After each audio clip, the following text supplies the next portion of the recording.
Oh, fellow gamers, Fritzy Pants are back. Some more depressing tales. Edith Finch. Holy fuck. This game is something else.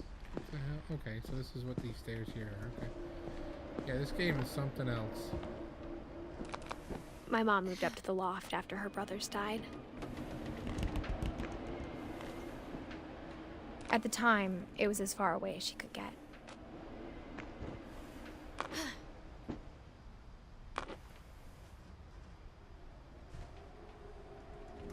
Rock climbing wall. Religion was another thing my mom never talked about, but I think it helped her a lot after her dad died.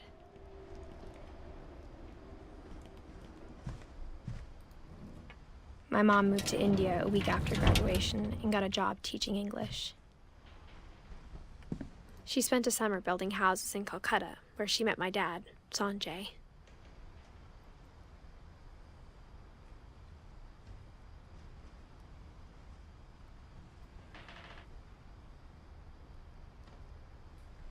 Louis was born a year later.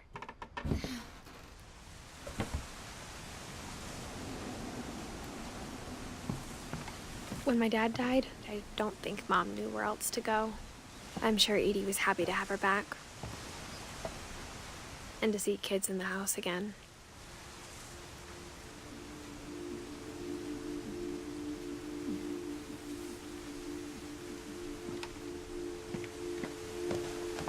The house had to get a little bigger, but Edie was used to that.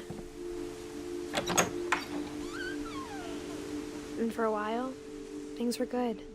Almost normal.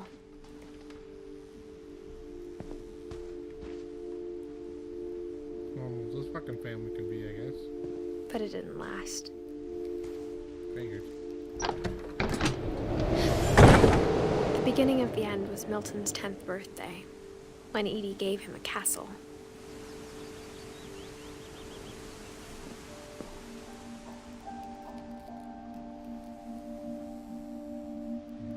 Okay, so nothing better.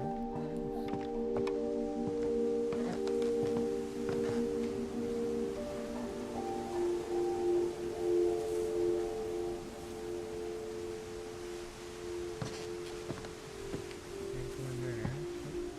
Can't go in there. Break in. Fuck the police.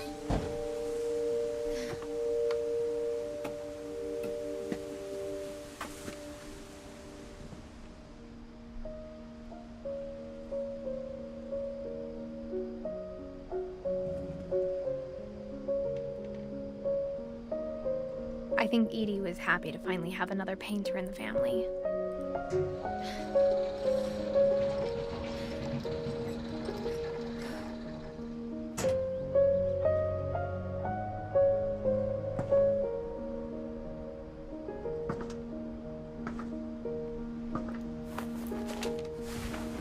Milton Finch in The Magic Paintbrush.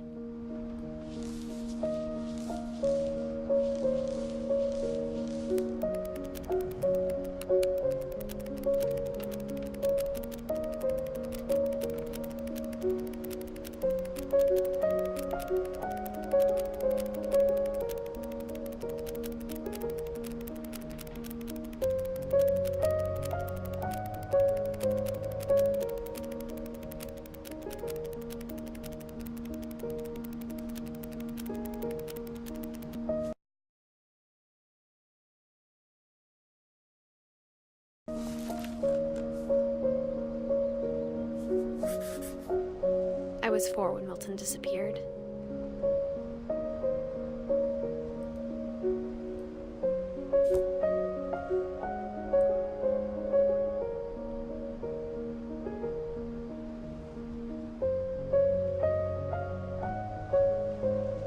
Let's look at this. Where we go next?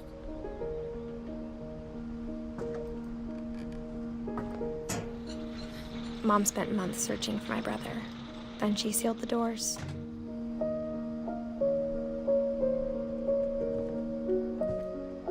Whatever Milton had found in the house, Mom didn't want it getting out.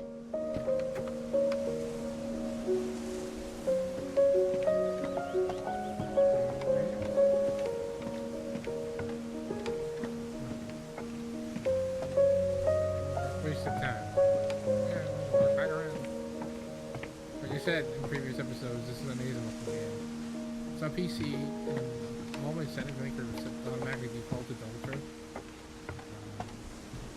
Yeah, so this is supposed to be the last story here. Also, Mom definitely blamed Edie, but I think Lewis blamed himself. After he graduated, he just spent more and more time in his room. Until Mom got him a job at the cannery.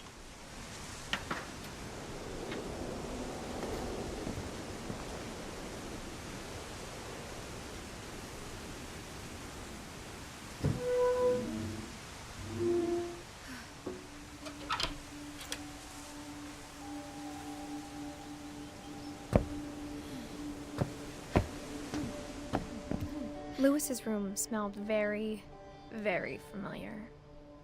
That part of him lived on. Lewis and I spent a lot of time playing games together, but he was surprisingly bad at them. He died a lot.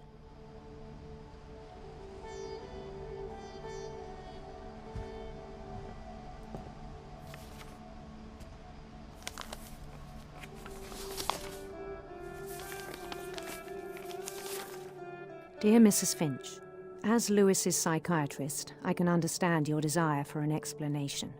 As I see it, the trouble began in January, shortly after we convinced your son to seek treatment for substance abuse. Newly sober, I believe Lewis first noticed the monotony of his daily life.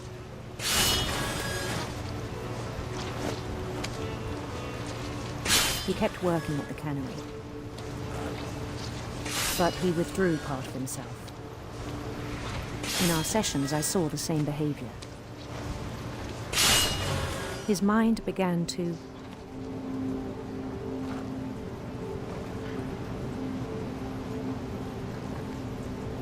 wander.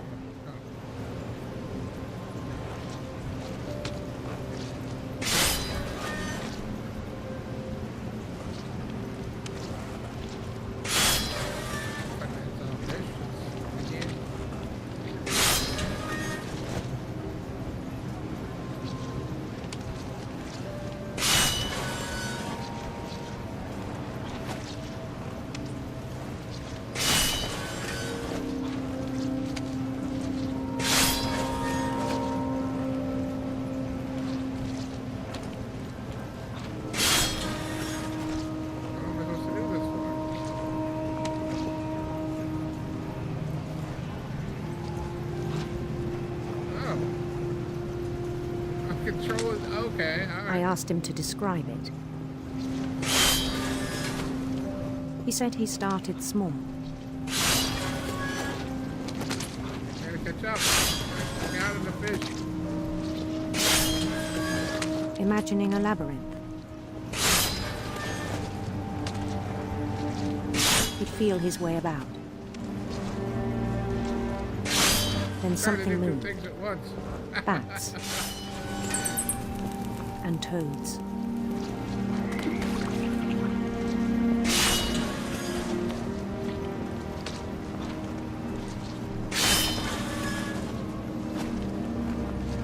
And things that have not names. He knew it was all in his head.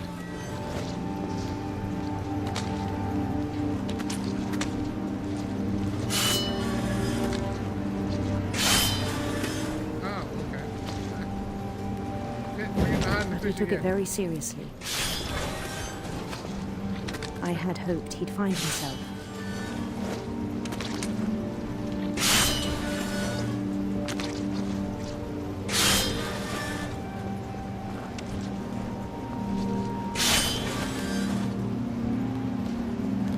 But he found something more.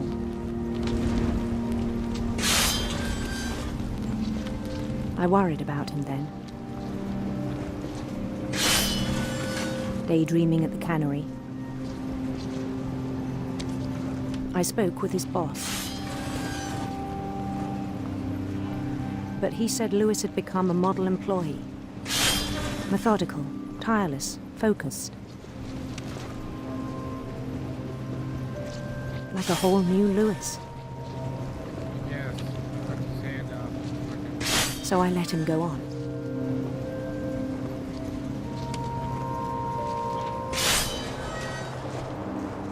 I even encouraged him. It seemed very promising at first.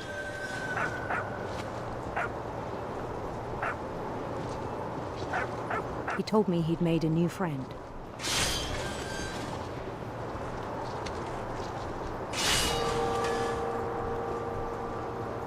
On the edge of a city he named Lewis Topia. He built the city up slowly, brick by brick. Then he made musicians.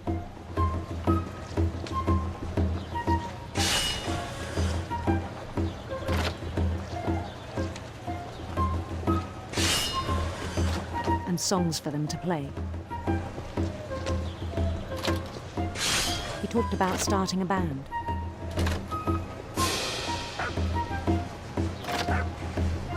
And he was always humming something. Every day his imagination grew stronger. This is really bizarre.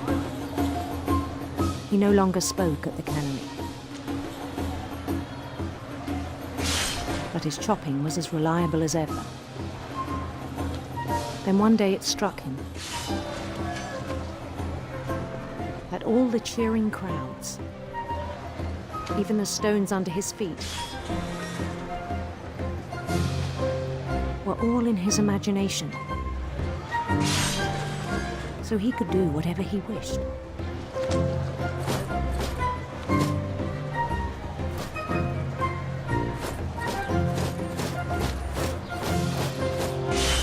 He held an election for mayor. And he won. They begged him to stay, but his mind was already wandering. It became a game for him.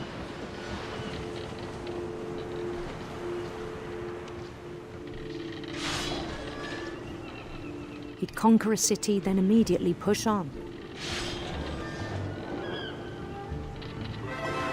New Louisville.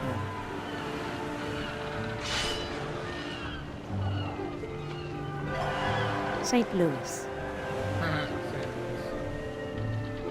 He started drifting away from our reality.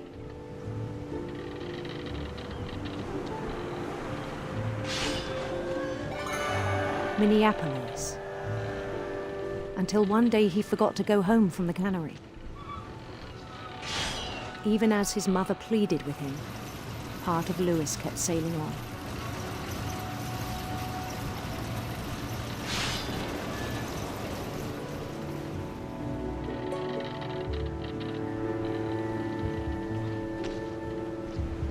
In Louisburg, he heard rumors of a beautiful prince.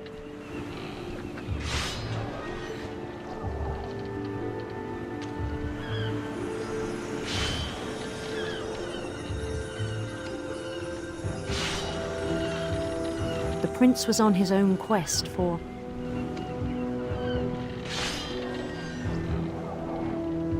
sinister serpents.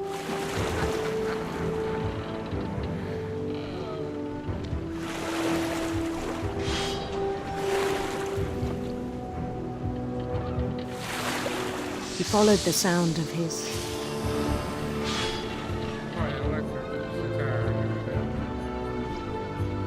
electric sitar.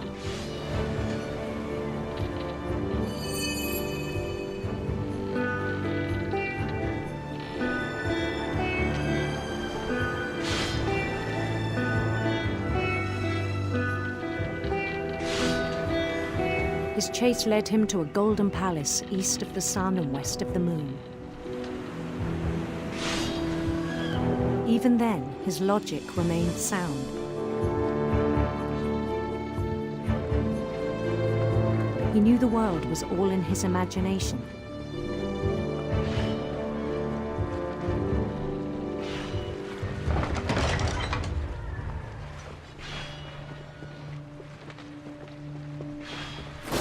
but he was so proud of having created it.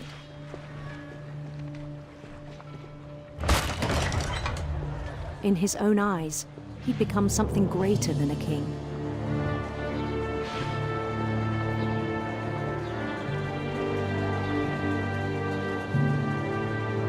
For someone who'd never known success in the real world, I think it was overwhelming.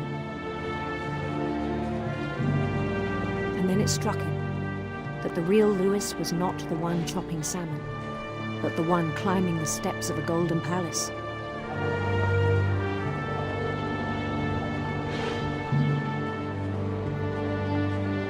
My imagination is as real as my body, he told me. It was hard to argue with him.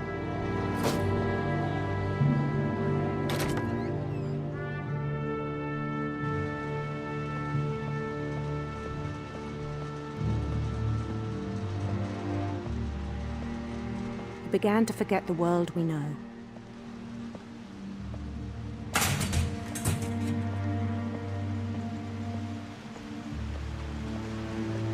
I think it pained him to remember Lewis, the cannery worker.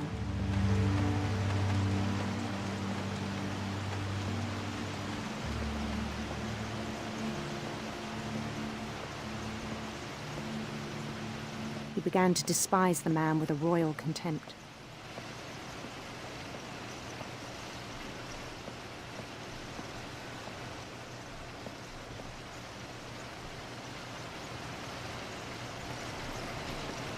I still thought I could save him. Even after he said he was being crowned king over all the lands of wonder. The palace would be packed with his companions.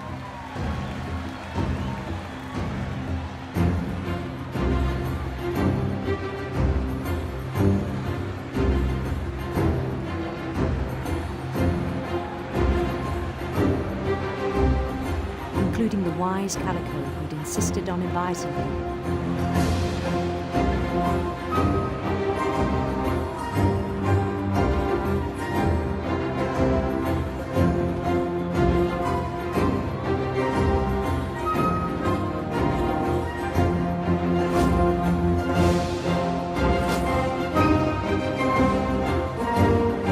His prince waited, holding his crown.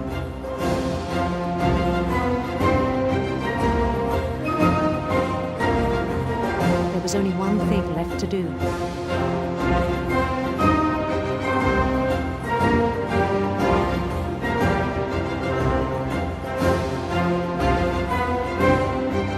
Bend down his head.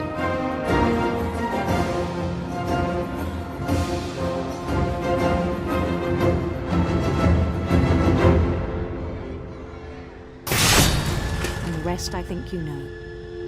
Mrs. Finch, your son was a kind man who will be missed by all of us who knew him.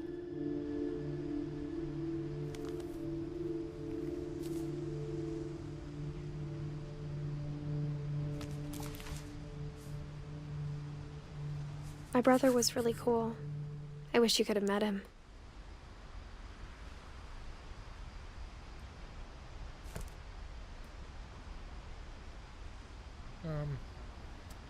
So the dude was in a fantasy world in a cannery and then chopped his fucking head off.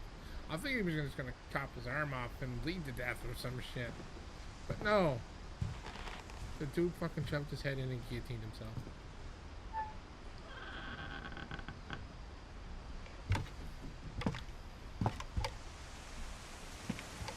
On the way back from Lewis's funeral, my mom told me to start packing. She waited until the day before we left to tell Edie.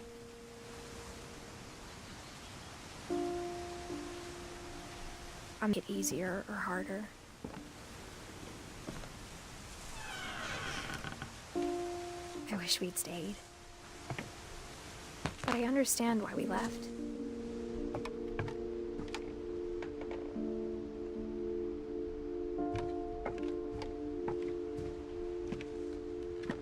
My mom ended up leaving everything behind.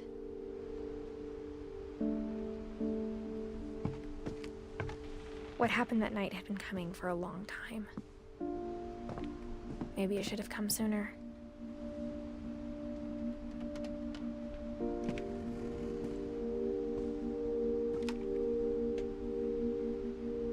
But it had to end one way or another.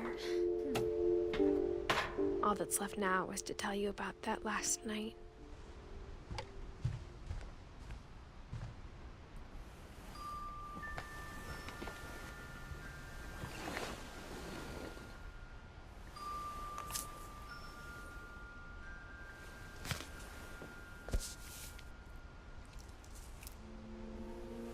That whole last day, Edie just watched us pack and didn't say a word. Until supper, when she raised her glass and said, "To our final night together, and all our final nights apart." Grandma, you know what I said about alcohol. Some of your medications are very Edith, specific. I left a present for you in the hallway. Why don't you go open it? The grown-ups have to argue now. I'm sorry, you're right. We're all leaving tomorrow. Let's just enjoy our last... I'm not leaving. Edith, you're excused.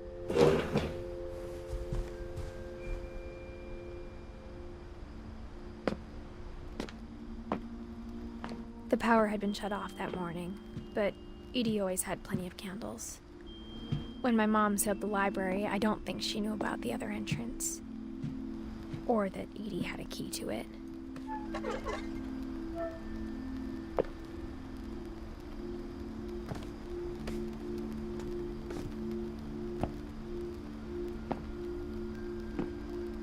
That thing you're afraid of isn't going to end when you leave the house. Edith has a right to know these stories. My children are dead because of your stories.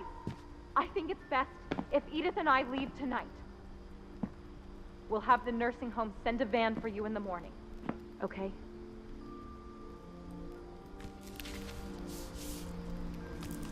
Dear Edith, there's so many stories I wish I could tell you, but there's only time for one. This is about what happened on the night you were born. That night, the tide went way, way out.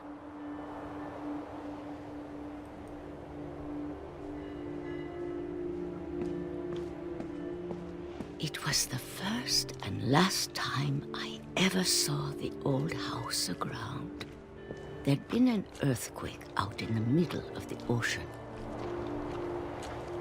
They called it the lowest tide in 1,000 years. God, it smelled awful. You know, I've seen that house every day of my life. But I never thought I'd go back to it. When the fog rolled in, I lost my way.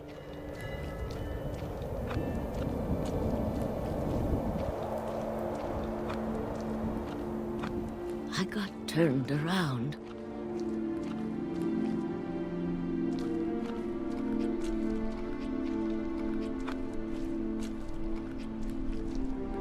I started seeing things.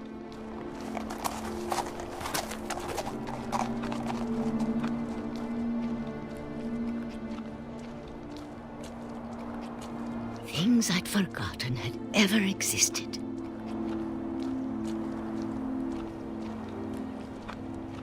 But when I saw them, they felt like old friends. That night, a lot of things came back to me. Or maybe I came back to them.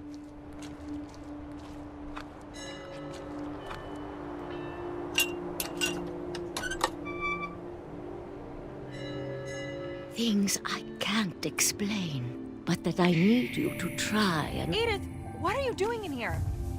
It's mine! Edith! Mom, you're gonna rip it! Let go! I kicked and screamed, but Mom dragged me to the car. I never saw Great-Grandma Edie again. The next morning, the van came to pick her up, but she was already gone. After that, we moved around a lot.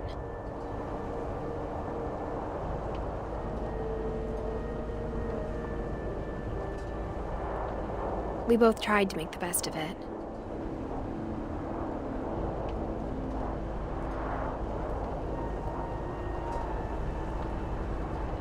A few years went by.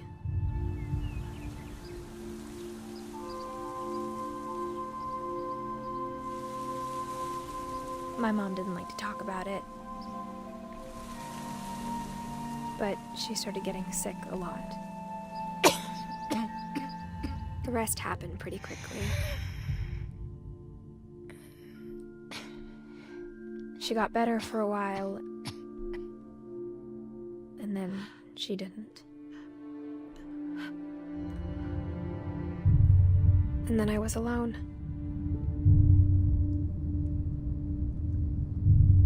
The last Finch left alive.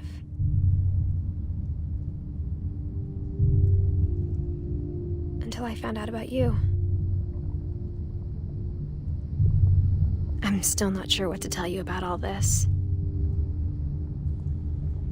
If we lived forever, maybe we'd have time to understand things. But as it is, I think the best we can do is try to open our eyes. And appreciate how strange and brief all of this is.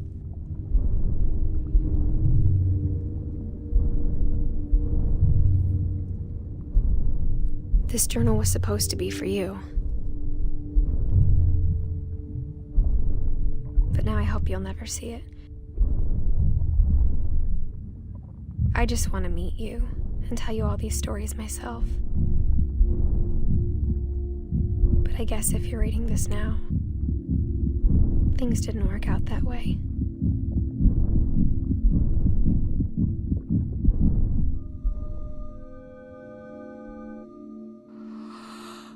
This is where your story begins. I'm sorry I won't be there to see it. It's a lot to ask, but I don't want you to be sad that I'm gone. I want you to be amazed that any of us ever had a chance to be here at all. Good luck.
what a game. Holy shit.